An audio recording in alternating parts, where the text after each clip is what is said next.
Бұл спектакльдің премьерасы Атырау облысында Махамбет атындағы облыстық театрында қойылды сәуір айында. Сол Атырау облысының әкімдігіне алғыс айтамын шын жүректен.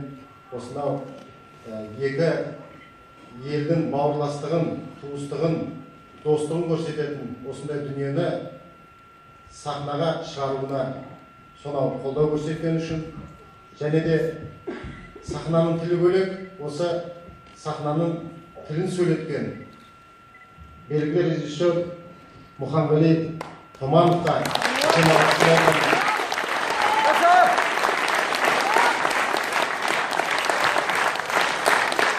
осы спектакльдің басқасында жүрген көркем суретші Темірбек ағамызға да рахмет айтамын.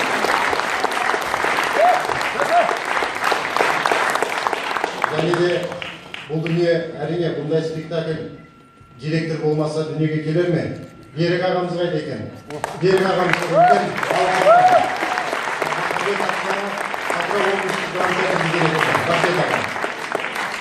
ендеше сіздерге де үлкен рахмет, ықыластарыңызға рахмет, сау болыңыздар, аман болыңыздар.